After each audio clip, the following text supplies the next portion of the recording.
mencari masalah. Karena ibu-ibu nggak pernah bersalah. Ya, jadi basisnya adalah masalah dulu, baru dicari jawabannya. Itu kalau yang PBL, bukan mencari masalah tapi menyelesaikan masalah. Seperti semboyan Pegadaian, menyelesaikan masalah tanpa masalah. Kalau yang PJBL, apa itu?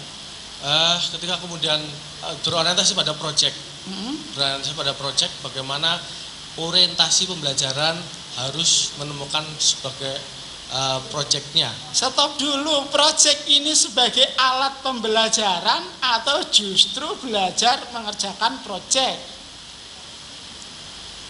Menemukan proyeknya. Nah, enggak dulu, jadi ada proyeknya dulu, ya. Baru diselesaikan melalui PJBL. Begitu. Ya. Wah, ini berarti harus belajar sintak tadi ya. Sintak PBL, PJBL, P5, PPRA. Urutannya apa? Bisa enggak dijelaskan sintak urutan pekerjaannya apa? Pas dulu enggak apa-apa. Paling kan nanti skornya diambil 80. Dari 80 dari 1000 maksudnya, jadi sedikit sekali. Halo? Ya, Prof. Pas ya? Prof. Oke. Terima kasih Pak Ketua, ya, para penguji, para hadirin dan wakil khusus, ini pesakitan dalam ujian ini, ya, Saudara Samsul Falah. Ya. Tadi sudah banyak pertanyaan disampaikan oleh para penguji, yang itu yang saya kira pertanyaan yang sulit. Ya. Ya, saya akan mempertanyakan pertanyaan yang sangat sulit. Ya. Ya. Apa saudara sudah puas dengan hasil penelitian ini? Puas, Prof. Oh, puas. Ya. Apakah kamu ingin juga melanjutkan penelitian ini? Insya Allah melanjutkan, Prof. Nah, berarti belum puas ya? Dalam hal ini sekarang puas, Prof. Tapi insya Allah akan melanjutkan dalam yang lain. Apa yang akan kamu lanjutkan berdasarkan hasil temuan ini, penelitianmu?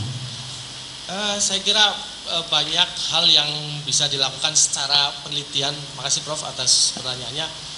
Pertama bahwa saya masih pakai penelitian yang hanya pada satu jalur. Bahwa kemudian saya belum melakukan dengan dua jalur, yaitu bagaimana independensi itu berpengaruh terhadap motivasi dan belajar. Terus kemudian core PL berpengaruh terhadap independensi dan sebagainya. Ini saya kira juga menjadi satu catatan saya tentang bagaimana penelitian itu bisa dilakukan. Yang kedua, bahwa saya melakukannya dengan kurikulum 13, yaitu dengan KI dan KD. Sementara sekarang itu pakainya Kurtilas, maka dengan catatan bahwa ketika kemudian Kurtilas ini kurikulum Merdeka ini sudah diterapkan, maka ini menjadi penelitian lanjutan saya tentang bagaimana core PL ini bisa secara baik diterapkan di dalam kurikulum Merdeka. Nah, apakah dari hasil Kurtilas, ya, kurikulum Kurtilas itu tidak bisa diterapkan pada kurikulum Merdeka? Saya kira bisa diterapkan, Prof, karena ini bagian dari bagaimana kombinasi antara core dengan project learning. Sementara KUMER atau kurikulum Merdeka ini orientasinya memang pada project learning, maka saya kira walaupun saya menerapkan di dalam pembelajaran Kurtilas, ini bisa diterapkan di dalam pembelajaran kurikulum Merdeka dengan indikator-indikator yang sudah saya disebutkan tadi, misalnya project problem based learning, kemudian ada P5 dan sebagainya. Dalam hal ini, ya, apakah hasil temuan kalian, saudara, ya, ini bisa diterapkan untuk pada tingkat lain, pada tingkat MI misalnya yang belajar pembelajaran fikih, bisa nggak diterapkan seperti itu? Di kelas yang lebih rendah gitu, Bro, ya? Ya di MI. Kelasnya malah lebih tinggi karena kelasnya 6. Kalau ahli akan kelas 2 itu ya. Iya, Prof, siap, Prof. Terima kasih, Prof, atas pertanyaannya. Saya kira saya yakin bahwa core PL ini bisa diterapkan dalam beberapa identifikasi atau tingkatan di dalam pembelajaran, misalnya kemudian di MI misalnya, saya kira bisa dengan proses yang disesuaikan dengan kemampuan siswa.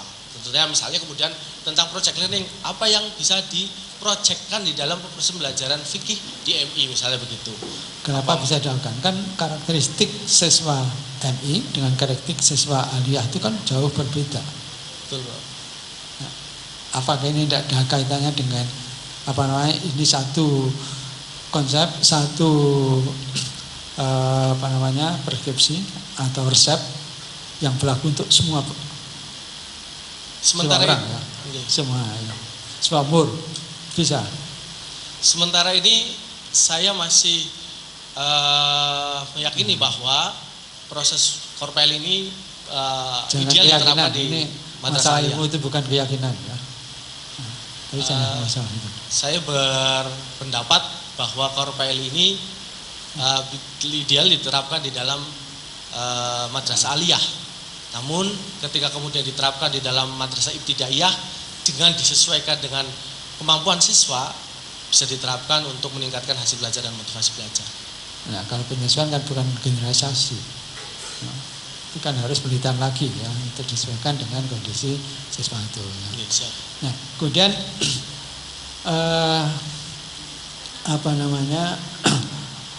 kalau ini hasil untuk bagi guru sebenarnya apa yang yang bisa kamu rekomendasikan dalam rangka untuk melakukan ini?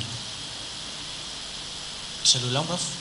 Untuk guru fikih ya, yang selain yang ikut dalam proses penelitian ini apa yang kamu rekomendasikan kalau menggunakan ini? Untuk guru salah satunya adalah beradaptasi dengan teknologi, Prof. Untuk menerapkan korpel ini, untuk guru dengan korpel ini harus mampu kemudian beradaptasi dengan teknologi. Karena project learning ini bisa dilakukan dengan beberapa project. Termasuk salah satunya adalah yang saya lakukan dengan project pembuatan video. Maka misalnya kemudian guru bisa memantau bagaimana proses-proses yang dilakukan oleh siswa. Salah satunya itu, Prof. Jadi untuk gurunya. Kalau misalnya ada di desa yang belum ada listrik ini nggak bisa ya digunakan. Ya harus belajar, Prof. Gurunya. Ya. Gurunya harus belajar tentang itu. Ya. Ya, Prof. Ya, jadi ini hanya untuk yang di kota ya, yang sudah ada aliran listrik. Ya. Nah, beberapa aliyah tidak punya listrik ya, belum ada sambungan itu. Aduh, ini tentu sangat sulit. Ya. Nah, tapi ya, jadi itu juga perlu ada. Artinya tidak pada prinsipnya sebenarnya tidak ada ilmu yang bisa berlaku untuk semuanya, harus disesuaikan karena namanya eksperimen ini ada sangat kontekstual sehingga nanti harus yang konteksnya harus yang nah, kira-kira ini kamu mau disebarluaskan atau ingin diperbaiki dulu? Ya salah satunya adalah bagaimana mengadakan pelatihan-pelatihan di dalam mendidik guru di dalam madrasah aliyah tentang pembelajaran fikih. Ya, saya kira itu ya, bagus. Terima kasih. Assalamualaikum warahmatullahi wabarakatuh. Waalaikumsalam warahmatullahi wabarakatuh. Yang pertama saya bangga dengan Samsul Falah yang sudah berani melangkah kepada ujian promosi ini. Sudah berapa tahun ya? 6 tahun setengah. Oh iya. Dari angkatan 2018. Ya. Hampir saja ya. Oke. Nah, kepada Bapak, Ibu dan istri yang selalu membacakan sholawat, ya. Ini harus sangat menghargai kepada Bapak, Ibu dan istri. Ya, bagaimanapun beliau-beliau itu yang memberikan support spiritual pada saudara. Ya. Nah, support-support yang lain kepada Bapak Rektor hadir, Bapak Rektor IPN. Oh ya, Pak Saifuddin, Pak Dr. Saifuddin. kemudian Pak WR1 ada, nah Pak WR2 ada, Pak WR3 ada, Pak Dekannya ada, FITK ada, lengkap sudah. Ini kan supporternya sangat lengkap. Jadi akan melihat performance Pak Samsul Falah di depan persidangan ini. Ya. Baik, saudara mau jadi doktor apa? Doktor Kor PL gitu ya? Kalau banyak teman menganggap bahwa nanti dokter Kor PL, Iya. tapi dalam kajian keilmuan saya, insya Allah saya memilih untuk pendidikan Islam, Prof. Saya turunkan untuk pendidikan Islam dengan mengembangkan beberapa produk dan model pembelajaran. Oke, iya. Nah, ini karena saya harus bertanya, jadi saya mau bertanya ya. Kalau tidak diperkenankan bertanya ya konfirmasi sajalah. Ya. Kor PL itu apa? Jadi tolong dijelaskan masing-masing istilah COREPL. Organizing, reflecting, extending, project learning. Istilah. Bahwa Organizing itu apa? mengorganisasi ide-ide yang diterima oleh siswa melalui beberapa metode, salah satunya adalah diskusi informasi itu. Begitu, Pak. Connectingnya apa? Mengkoneksikan informasi lama dengan informasi baru. Kalau istilah guru biasanya kemudian persepsi, Prof. Kemudian banyak apa yang dipelajari kemarin, misalnya kemudian begitu tentang khitbah. Oke, khitbah ini berkaitan dengan proses pernikahan, misalnya begitu. Mengkoneksikan informasi lama dengan informasi baru, sehingga bagaimana pengetahuan siswa bisa terkoneksikan dengan baik antara informasi lama dengan informasi baru. Oke. Mengapa saudara mengambil lokasi penelitian di MAN 1 Tegal? Ada apa keunikannya? Saya kira terima kasih Prof atas pertanyaannya. Di MAN 1 Tegal pertama bahwa MAN 1 Tegal ini MAN tertua di Kabupaten Tegal. Yang kedua, MAN 1 Tegal ini dalam lingkungan pondok pesantren. Sehingga kemudian kontribusi siswanya itu sangat bisa dipahami bahwa banyak santrinya dan sebagainya. Yang ketiga adalah MAN ini biasanya yang saya temukan di MAN 2 Tegal, di MAN Kota Tegal, itu MAN-nya itu tidak dipisah. Sementara di MAN 1 Tegal ini secara jenis kelamin antara laki-laki dan perempuan dipisah. Mungkin karena di lingkungan pondok pesantren, sehingga kemudian saya pilih MAN 1 Tegal sebagai MAN tertua di Kabupaten Tegal untuk saya pilih sebagai lokus eksperimen penelitian saya. Oke. Apakah guru fikih dari MAN Kendal ini hadir di sini? MAN Tegal. MAN Tegal? Saya kira ada belum saya ini. Dihadirkan enggak dihadirkan? Tidak dihadirkan, Prof. Iya, saya mau cross check apakah. Ya, nanti lewat telepon saja, Pak. Iya. Apakah guru fikihnya itu sudah benar-benar dilatih untuk mengajarkan dengan model penggunaan pembelajaran Core PL? Ya. Apakah saudara melatih guru untuk pembelajaran Core PL? Pertama, terima kasih Prof atas pertanyaannya. Pertama bahwa dari pemilihan saya MAN 1 Tegal, saya langsung komunikasikan kepada kepala sekolah, kemudian kepada guru yang bersangkutan. Kebetulan guru yang bersangkutan bisa komunikasi dengan baik. Saya tawarkan, saya berikan model belajar yang sudah saya buat. Kemudian setelah itu saya adakan simulasi di dalam Core PL. Yang ketiga adalah melalui observasi saya mengamati proses yang dilakukan di dalam guru yang mengajarkan itu dalam Core PL. Hasil dari pengamatan saudara bagaimana? Gurunya mampu melakukan dengan baik. Oke. Melalui observasi yang ada. antara kelompok kontrol dan kelompok eksperimen, guru fikihnya sama atau tidak? Berbeda, Prof. Berbeda. Berbeda. Mungkin bisa disebutkan namanya. Kalau guru Kor PL ini namanya Pak Solahuddin. Kalau guru yang konvensional atau yang tradisional atau yang kelas kontrol itu namanya guru Pak Saiful Bahri. Iya. Nah, ada tradisional, ada konvensional. Sebenarnya saudara melakukan penelitian, apakah guru fikih pada kelas eksperimen sampai sekarang masih menggunakan model pembelajaran Core PL atau tidak? Saya pantau masih, Prof.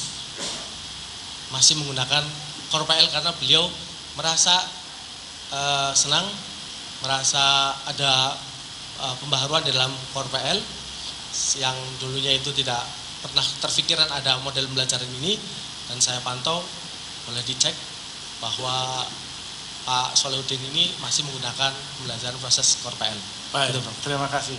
Terima kasih. Assalamualaikum warahmatullahi wabarakatuh. Yang terhormat pimpinan sidang dan para penguji serta para hadirin semuanya. Selamat kepada saudara Samsul Falah ya. Sudah tadi staminanya bagus. Jadi walaupun dicecar pertanyaan bertubi-tubi tetap bisa menjawab. Yang penting bisa menjawab itu ya.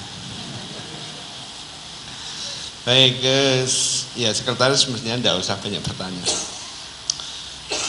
Sedikit aja dari sekian banyak hasil penelitian saudara tadi, kemudian saudara ditanya, kemudian juga macam-macam tadi ya. Nah, inti dari temuan saudara itu apa?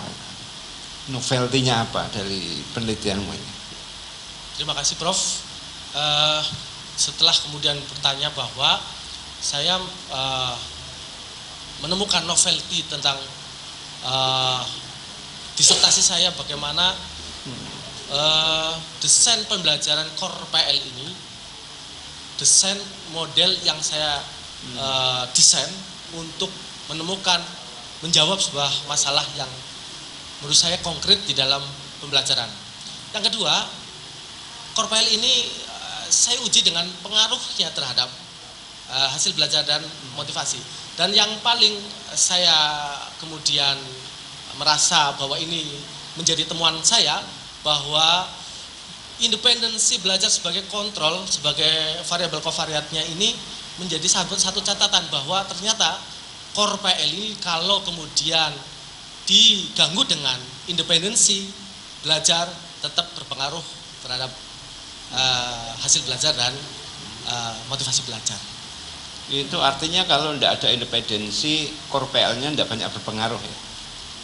Tetap berpengaruh, Prof. Saya hanya membangun konsistensi pengaruhnya. Biasanya ada asumsi, hipotesa bahwa yaitu meningkatnya karena independensi belajar. Nah, independensi belajar iya. sebagai kovariat. Kira-kira rentangnya berapa itu ketika ditambah dengan independensi dengan kalau tidak ada independensi? Kalau di dalam pembelajaran saya nggak sampai kepada tinggi rendah dan tingginya, tapi ketika independensinya diukur atau dijadikan variabel kovariat, ini tetap berpengaruh, Prof. Ya, mestinya kan ada angkanya di situ. Ada, Prof.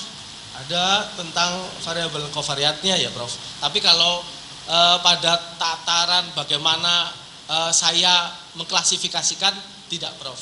Tidak mengklasifikasikan rendah, tinggi, dan sedang. Bukan rendah tinggi dan sedang. Misalnya kalau ada independensinya pengaruhnya sekian persen, tetapi kalau tidak ada independensinya sekian persen itu mestinya harus ada gitu. Ada, Prof. Jadi bukan hanya saudara menghasilkan berpengaruh atau tidak berpengaruh itu kan mesti ada angkanya kan? Ada, Prof. Nah, oke, terus seperti yang saya tanyakan juga di tertutup itu, sebenarnya hasil belajar itu mempengaruhi motivasi atau motivasi yang mempengaruhi hasil belajar?